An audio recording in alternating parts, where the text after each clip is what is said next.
find yourself venturing into a world that is unfamiliar to you in every single way. All you have to your name is your wits and a broken phone that has no internet. But wait, you have the MidFall Podcast in your hands. Here you can listen to the tales of your three hosts, Luis, Josh, and Jared, as they venture through their own creative woes and whatnot. Get ready to be entertained through your wildest dreams as you conquer and face this new threatening world.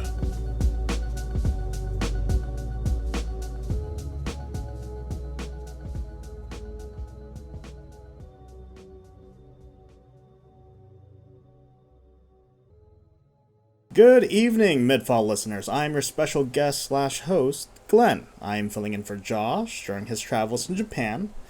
Have a good vacay, buddy. I'm joined today by your main squeeze, your MidFall staples, Luis and Jared. What's up, everybody? Alright, let's get today started. So today, kind of following the start of fall and slowly stepping into spooky season, I'm going to ask y'all to join me to explore the real-life conjurings and hauntings and exorcisms. Are y'all ready? Yes, sir. Alright, cool. I guess let's start off with, have you ever seen the Conjuring movies? I did watch the first and second Conjuring movie, in the beginning of Jack and I's relationship. She showed me the first one, but dude, I was the same when I was 18 as I am now, and I'm gonna give my same excuse as I would today. But I was kind of sleepy while I was watching it, so I wasn't. I don't remember very much. So yeah, it's been a long time since I watched both. But yeah, I have seen both. What about you, Jared? Any knowledge of the Conjuring movies? I'm familiar with the series. I think I've seen the first one before. The other ones after that I have definitely not seen yet. So I'm curious. Alright. Okay. It's actually maybe better that you guys don't know too much. For those familiar with the Conjuring movies, you know the names of Ed and Lorraine Warren. These two were demonologists and self-proclaimed clairvoyants who became America's most famous ghost hunters back in like the 50s and 70s. But who were they really? Were they defenders of the innocent, warriors against the devil, or maybe just really good storytellers who was in it for Hollywood? So today we'll dive into the Conjuring universe, the films, the real cases, and even the Warrens themselves. Alright. So the Conjuring franchise is like one of the highest grossing horror universes. There's 3 main movies, 1, 2, and 3. And then there's also like spin-offs like Annabelle, The Curse of La Llorona, The Nun. The first one was made in 2013, and it was like kind of like the first movie to break out of like the jump scare phenomenon, where not everything was about jump scares. It was like building atmosphere, things like that, and it was heavily playing into like that Catholic imagery as well. Personally, at its core, I think it was mostly about family as well, because a lot of these movies were, about the families experiencing the hauntings, not just, the spooks and the ghouls. Yeah. They're all about the trauma that the kids are going to and the trauma of the parents. Yeah. I was gonna say, I did see, and kind of for the most part remember, Annabelle Origins, or Annabelle, just whichever one just told. Yeah, Creation. Yeah, Creation, that's what it was. I did see that one, and yeah, just like you said, it was very much based on, family and them going through the haunting, yeah. Same old kind of tropes, right? Like family moves in, goes through everything, and Yep. So the Warrens, Ed and Lorraine, were kind of like the glue of this franchise. Some movies didn't have them, but even though they weren't there, they were like hinting and alluding of them coming, or things like that. So let's talk about the Warrens real quick and what they were like in real life. It's a little bit hard to research them because part of their contract for these movies is that they weren't allowed to deep dive into like Ed and Lorraine's relationship. People were like kind of questioning that, like, oh, are they trying to like hide something wrong with their marriage, or are they just like private people? But I feel like if you're gonna join Hollywood, you don't really want everyone to pry into your private life like that. Mostly focus on your ghosts and ghouls. Yeah, no, for sure.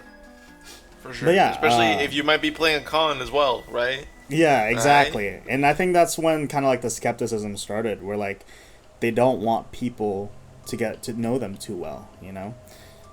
So Ed and Lorraine were from Connecticut. Ed was a self-taught demonologist, so he wasn't like ordained. He didn't go through the church. He just studied by himself and talked with priests to kind of get the tips and guidance to do exorcisms. Lorraine says she could see ghosts, had visions of ghosts, things like that. And I guess before I go any further, I just want to say we're not here to bash the Warrens in any capacity. They both died 2006 and 2019, respectively. And we're kind of just talking about their history rather than, you know, trying to bash them. So yeah, rest in peace to Warrens, and just don't haunt me. Luis is willing. He lives in. I am no. I hear there ain't much going on over in. I'm like, what did he say fuck me for? Whoa. Thank God I'm the editor. Thank God. Yeah, you're fucked. Hey, yo. Thank God there for sure ain't shit going on over in Toronto, fucking Canada. Okay, that one's fine. Yeah, Toronto's fine. Yeah. That's fine. Yeah. We'll bleep out the other two, but Toronto is good. Oh, yeah, okay. Yeah. So, 1950s was kind of when the Warrens started doing these investigations for these quote-unquote alleged hauntings. They did it for free, so like they would just show up to houses, people would contact them, be like, I have a ghost, maybe, and they would just show up and they'd be like, okay, let's do some exorcisms and check out for these ghosts. But instead of asking for payment, they actually just wanted the rights to the stories, which you think, like, whoa, they're thinking ahead really quickly. Like not even charge for their services, but just like, we want your story. But in these cases, you know, some of them were effective. They were able to possibly exorcise some demons out, some ghosts, put people to rest. So, you know, positives and negatives with that, I guess. They kept relics from their cases, haunted dolls, cursed items, demonic trinkets. They kept it in something called their occult museum, which is wild to me because if I like knew something was cursed or haunted, I would not collect it. I would make sure to keep it as far away from me as possible. Like, that's wild. In the movies, they have it in the house, which I was like, what? That is crazy. And they leave like their kid alone with it. I was like, oh, that's so dumb. No. Yeah, no, that's crazy. I would keep that stuff far away from me. The most famous of all these was Annabelle, which is real. So in the movie, she's like a porcelain doll, sinister features, like bleeding, whatever, looks human. In real life, she is a Raggedy Ann doll, but she's still locked in a glass case, saying don't open. On a side tangent, have you guys heard about Annabelle going on tour this last year? Yes, sir. Didn't something happen to the owner? Yeah, exactly. So they took the Annabelle doll, put it on tour around America, not just California. And the guy in charge of transporting Annabelle ended up dying in his sleep with an alleged heart attack. Like, is that a coincidence? I mean, like, all I'm saying is, like, if a ghost kills me, I feel like that's how it would happen, you know? Like, I would just be found. Yeah. Yeah. No, for sure. I don't know how else you would look at it, though. I would never want that job. Hey. Oh. Hey, Luis. Hey, Jared. Can you carry this cursed doll across America and stay alive? We'll pay you, like, minimum wage. Minimum? Okay, California minimum wage. Is that better? No. No, it's still terrible. That's actually worse. Yeah. So the Warrens became America's kind of go-to ghost hunters in the 70s, right when like the paranormal satanic boom happened in America. It's kind of interesting that they became all of a sudden very popular in the 70s, despite being active for about like 20 years prior, right when things like serial killers are like popping up, like John Wayne Gacy, Bundy, the Zodiac, and then like the Satanic Church was started in San Francisco around this exact same time, which we'll skip today because I feel like that might be a fun little podcast later on. Long story short, the Warrens began holding exorcisms and lectures and appearing in kind of like media shows, like news, like think of like today if they showed up to like Jimmy Kimmel or like Jimmy Fallon and they were talking about like exorcisms. That's kind of what they were doing back in the 70s. Yeah. Interesting. That's kind of when some of the controversy started. They were being criticized of kind of like, oh, they're just in it for the fame. They're not really like real ghost hunters. They're not helping out the people. They're just trying to make money off of it. Mm-hmm. So now we've kind of talked about the Warrens a bit. We're going to play a small game. Dope. Oh. So this is Guess the Fake Story. So I'm going to be giving you 3 cases that Ed and Lorraine were allegedly investigating. 2 of them are real cases that they investigated, and 1 of them is fake. So you guys have to guess. I'll let you discuss afterwards after I give you the 3. You can guess which one is fake. Okay, so first case is the Smurl haunting. In the 1980s, the Smurl family in Pennsylvania claimed their duplex was infested with a demon. They reported foul smells, banging on the walls, levitating dogs, and even assaults. Ed and Lorraine investigated, saying the house was plagued by a powerful demon, quote-unquote, and skeptics argued it was just stress, attention-seeking, but the family, and only the family, swore that they lived in hell. Okay, case number 2, the Connecticut Union Cemetery, where Ed and Lorraine were famous of constantly going to. They claim to have captured a video of a quote-unquote white lady, a ghostly woman in a flowing gown. Lorraine said she encountered her many times after the cemetery, and it became one of the most legendary stops for ghost hunters. Option 3 is in the 1970s, the Warrens were called to a dairy farm called Hollow Brook in upstate New York, a couple of miles down from Buffalo. The owners claimed that cows were being mutilated by unseen forces at night, and shadowy figures were walking along the fence lines. Lorraine supposedly went into a trance and described a colonial-era curse tied to the lands, and after weeks of prayers, the activity reportedly quote-unquote shifted, but the family eventually had to abandon the farm. Which one do you guys think? Haunted duplex, white lady, or farm? I'm getting the feeling it's either 1 or 3. Right now. So you're thinking 1 or 3 is fake? Yeah, just because Okay. when you said for number 2, you said that the cemetery they've been there multiple times, right? Yeah. Yeah, I feel like that adds a little bit more validity to it. What do you think, Luis? Yo, guys, it's me, Charlie. Hey, did that guy just turn into sand? I don't know, Luis is getting haunted. He's haunted! He's getting haunted! Sorry, we doxed him and the ghost got him instantly. Oh, man. Who knew the fucking ghost knew how to surf the internet? That's where they stay most of the time now, you know? These modern ghosts. Yeah, you just got like one ghost in like the fucking like Casper house, just like tapping on like a 1980s keyboard and just saying, "I'm in."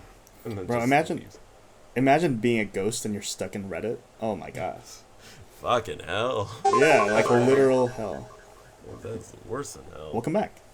Which one do you think is fake? So 1 is a haunted family in Pennsylvania. 2 is a cemetery. The third one.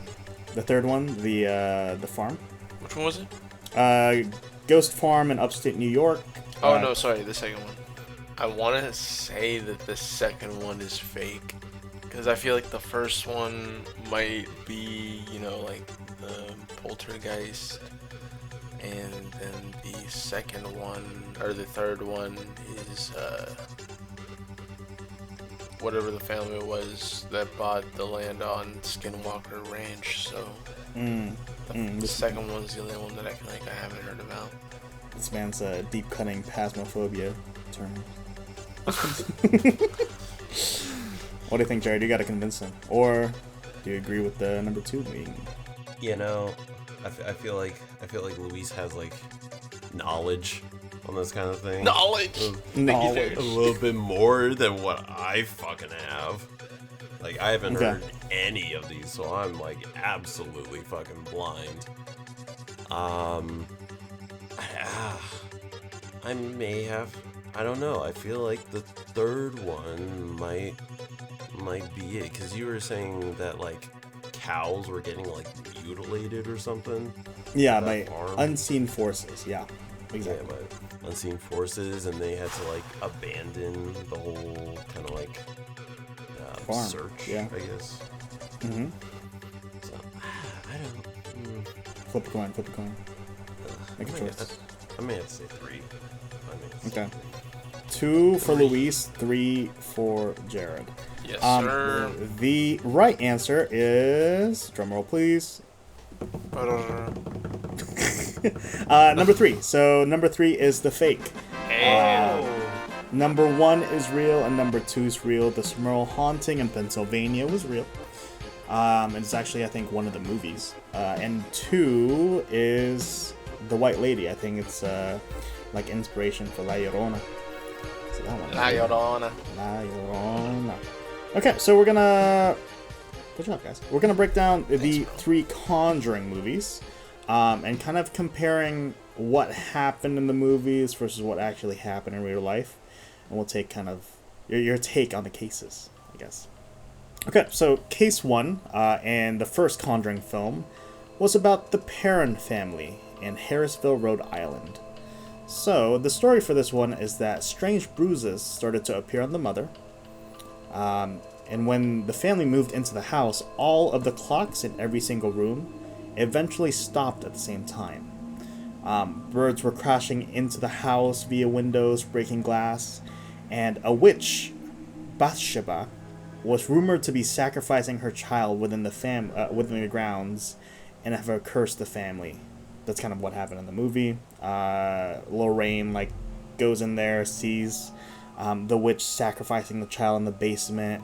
The mom starts showing bruises, and her skin starts to boil off, and she needs to kill the kid, or else she'll die, or things like that. And it was like the first time Ed was shown to do an exorcism by himself, and that was kind of like the plot of the movie.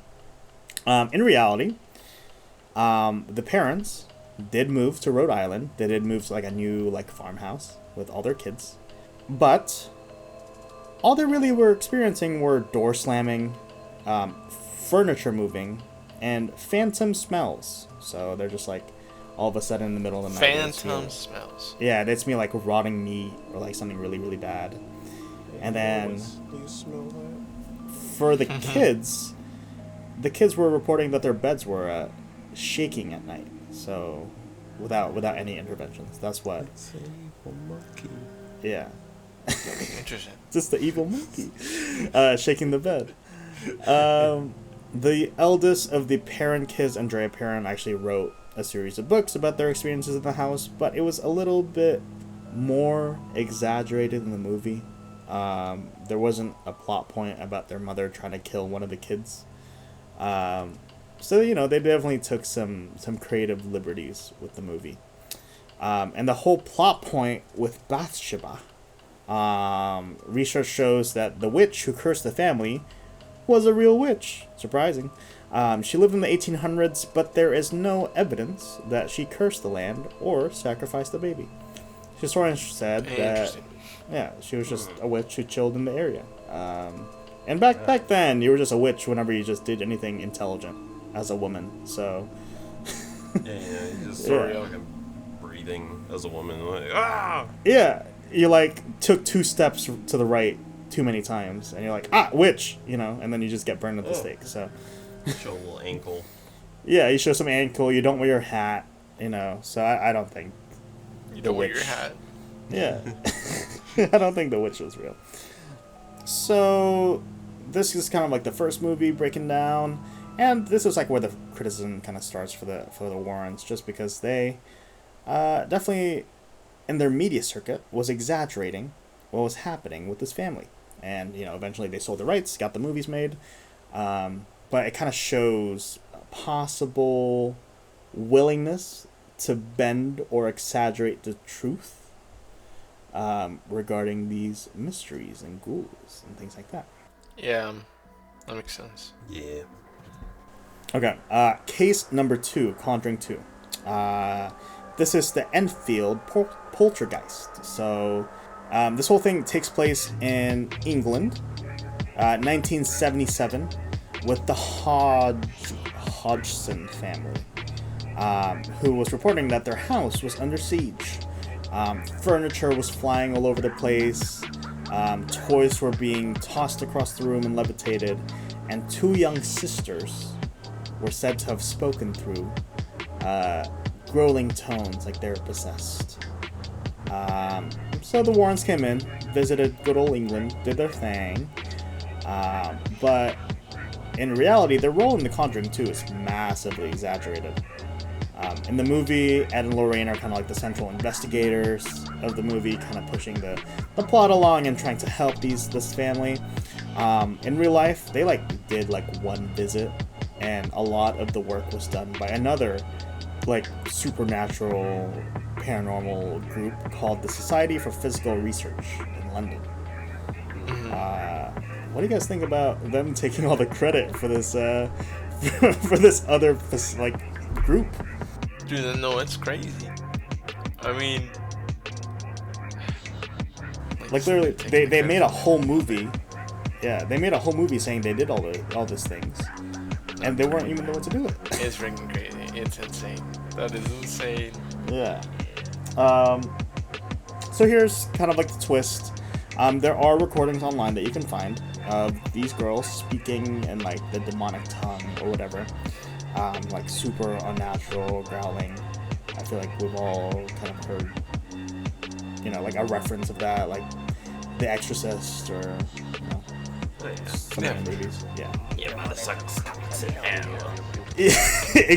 Exactly. Good old scary movie, dude. But there were actually experts claiming that it was ventriloquism, someone else was in another room and speaking for these kids, which I guess is what demonic possession is, when someone else is speaking for you or through you. The only thing that makes this a little bit sus is that a reporter caught the sisters faking the voice, kind of rehearsing it.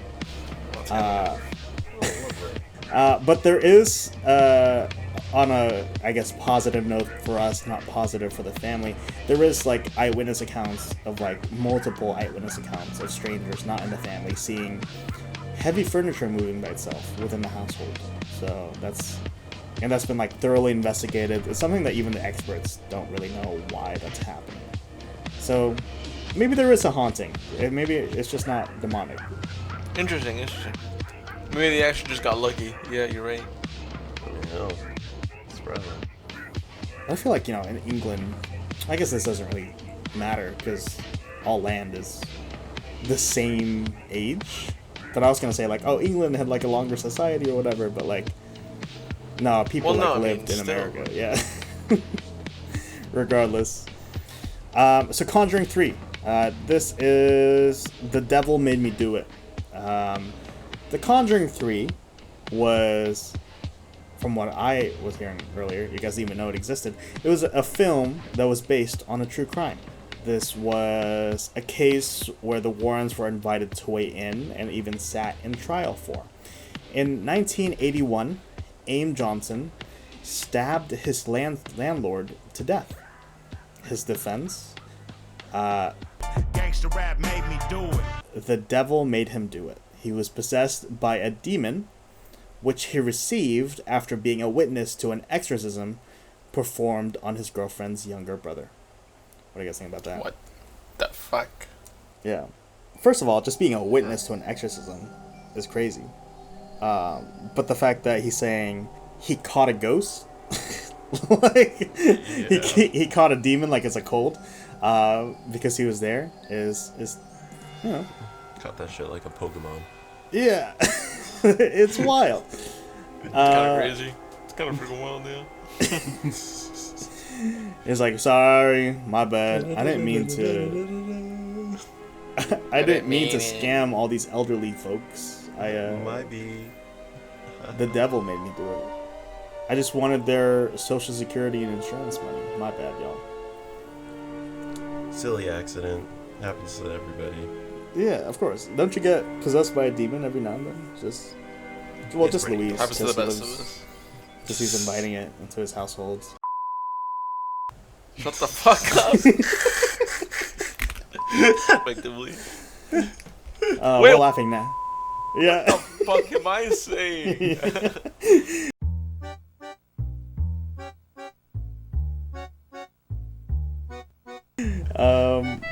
This will be like less Don't worry, funny. Glenn. Don't worry, Glenn. I'll bleep out the. Don't worry. Oh yeah, sure. Thank you. I'll get the right way, but I'll bleep about the. Fucking. This is funny now, but when we all get haunted like a week from now, we're all gonna be very angry at me, including myself. So. Hey man, y'all getting haunted. Yeah. I'm just gonna chill in the back. DM me, I'll send you Glenn's location. Yeah. Me too. I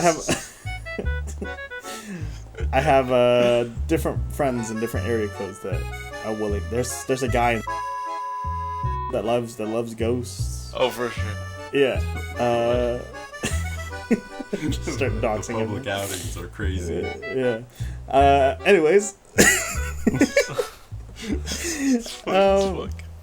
The Warrens claimed, heavy emphasis on claimed, because they like were in court for this, like next to a judge, Bible in hand, that they witnessed Aim, the guy who murdered his landlord, invite the demon into himself, and they stood by him in court, testifying that it was a genuine possession. And this was the first time in U.S. history where someone used the devil defense, where they claim that the devil possessed their body and made them do it, so therefore they should be acquitted of their own crimes. That's insane. Without telling you how this case went, do you guys have any thoughts of how well this defense works? Not very well. Yeah, no, it didn't work at all. The court wasn't convinced. Aim was convicted of manslaughter, which actually maybe it did work. Maybe it did work, because manslaughter, that's like not first degree murder, right? That's like less. Like if you hit someone with a car, that's like manslaughter, like accidentally, quote unquote. Versus like something premeditated, you murder someone, that's like first degree murder. If there was no plan, that's like second degree. If anyone knows laws better, please chime in, because I am maybe making this up, but I think in my head that's what that is. Like in my heart of hearts, in my mind of mind, You'll see something on the screen about it. yeah, maybe Jared, if we could put like the actual like code, if this is real, or just be like, you know, maybe like an extra, just like, nah, he's bullshitting. This makes no sense. He's making this up, you know. On God, he is. On the back end. But yeah, he was convicted of manslaughter, served about 5 years in prison, and then later lived a quiet life, which is crazy. I feel like there should. You know how like we have a register for sex offenders? Sure. Why don't we have a register for murderers? I would like to know if my neighbor previously murdered someone. I don't know if that's just me. That'd be nice to know. It would be nice convenient. to know. And I feel like, you know, all of us are here, you know, from the suburbs. Like that's where like the serial killers stay. There's the suburbs. You know? Yeah, man, that's That's where they prey on. It's like Yeah, that's HQ what- right there. Exactly. Look at like John Wayne Gacy. He was just like a dad who was a clown on the side, and then he like. Okay, cut that out. Right. But yeah, he was from the suburbs, right? Anyways, yeah, he lived a quiet life. Hollywood then turned that into The Conjuring 3, where they kind of like romanticized his sacrifice and how Ed and Lorraine were like instrumental in making sure he doesn't fall into the hands of the devil. But yeah, the reality of the whole case is a lot murkier. It was a violent crime, an extremely desperate defense, and unfortunately for the landlord, like the family did experience that tragedy, and rest in peace to him. Damn. I don't know, have you guys heard of the Amityville house? Yes, sir. You guys are kind of aware of that? Yeah. Jared, I am at least. Jared, do you know about the Amityville horrors? Not really. Not really? No worries. Perfect. It's actually good. Because the Amityville is like this famous house in New York, like Long Island, where there was a series of murders that happened within the household. So Ronald DeFeo essentially murdered his whole family inside the house, and then he dies. And then another family moves in, and then called the Lutz family. And the Lutz family claimed that the house was filled with swarms of flies that appear every winter. Green slime oozes out of the walls, and voices kind of screamed at them from inside the wall, screaming that they get out. Yeah, this is kind of like an extra case for the Warrens. It's not part of the main Conjuring movies, but it's like one of the most popular ones. Interesting. They went in and they instantly said it's demonic. Hey there, demons. It's me, your boy. Skinny penis. They're like, oh no. They like walked in and it's like, damn, demons are here. They out here. Yeah, demons out here, bro. Skeptics, including journalists, argued that the whole thing was a hoax, though, and was essentially a money scheme to make more money in books and movies. And to this day, the Amityville hauntings is one of the most debated hauntings in histories. Personally, I've seen multiple people, both like YouTubers or like ghost adventures or like things like that, like people with like a lot of equipment, who have like reported a lot of like bad feelings and like hauntings within this household. Isn't that where the picture of the child in like where I think Lorraine took a picture of like the hallway outside of a room or something like that, and there's a child like looking into the camera? It's like an iconic picture. Yeah. It was like to describe it to Jared, it was like a black and white photo of like it was like super dark. There's an open actually I'll just text it to you.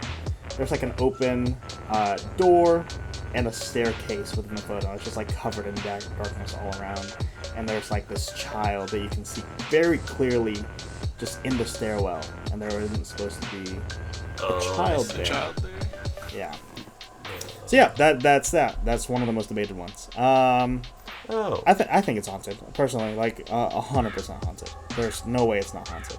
There's a part that's like, oh, maybe it's placebo. Like, okay, you hear that a place is haunted, and you're like, damn, you just experience haunted things in it. But overall, I wouldn't do it. I wouldn't do it. No, for sure, I wouldn't do anything. Ain't no incentive. No incentive whatsoever. So pretty much in every case that the Warrens did, there is a pattern. Shit goes down, the Warrens step in, amplify what's happening, fix it somehow, take something out, bless the house, etc., perform their exorcisms or whatever, and sometimes it stops and sometimes it doesn't, but in terms of Hollywood, they kind of just clean it up and they make these myths and legends from it. Like, the reality is so much harder to pin down.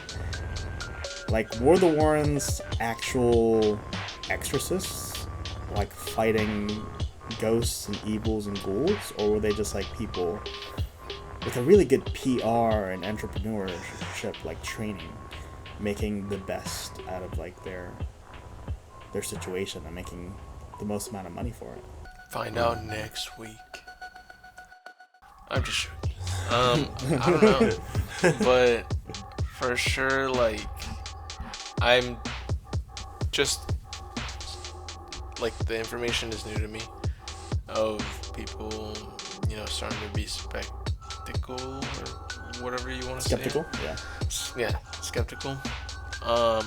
But yeah, who knows?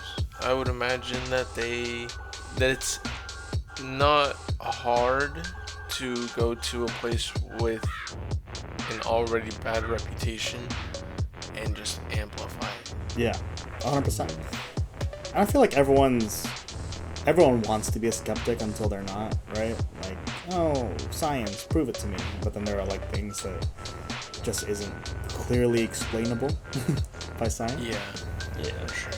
Like, that gray area is really like what's terrifying in my opinion. So now that you guys kind of have a more clear picture of Ed and Lorraine Warren and all these Conjuring stuff, we're going to run it back. I have another set of 3 stories for you. Dope. And you have to guess the right one, which is fake. So 2 are real, 1 is fake. And unlike last time, where you guys had individual answers, I'm going to ask you to come to a consensus. So choose which one is fake together. Okay, so case number 1 is the Donovan family curse. In the 1970s, the Warren investigated the Donovan family in Connecticut, who claimed a dark shadow followed them from house to house. They heard growling, saw red eyes, and objects moved on their own. Ed believed that they were under a generational curse tied to a dabbling in the occult. Case number 2, the South End werewolf. In 1980s England, a man named Bill Ramsey, unrelated to Gordon, believed he was possessed by a demonic force that made him act like a wolf, snarling, biting, and attacking people. The Warrens flew to London and claimed they exorcised him in a church, freeing him from the quote-unquote werewolf demon. Case number 3, the Bellport Spectre.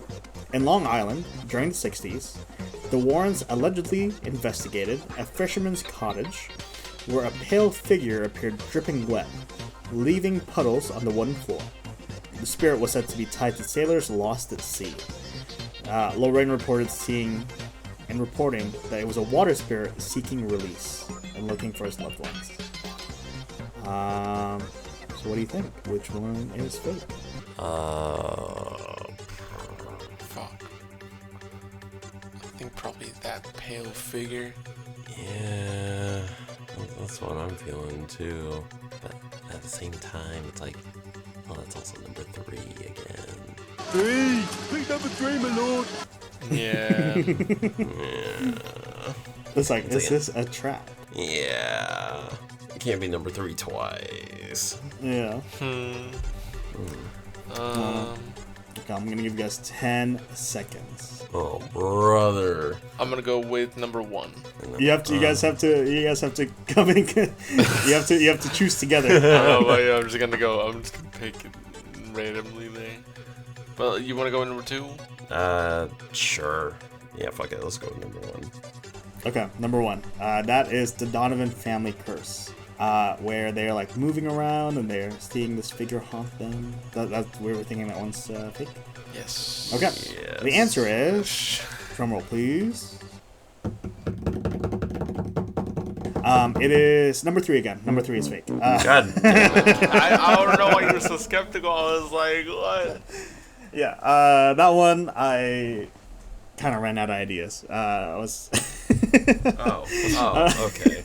I was like, I think I was like watching something about. I was like, his reasoning makes sense. All right. Yeah. I was like watching something like someone drowning, and I was like, oh yeah, that's like I was watching Supernatural episode like 3 or 4 where there's like the kid drowning all the people, and that's what inspired that one. Okay. So yeah, the family curse was real and the werewolf was real. The fact that the werewolf case is real is wild to me. Crazy. It's like it's more believable now because like, oh, okay, it's just like the bath salt guy eating someone's face or whatever.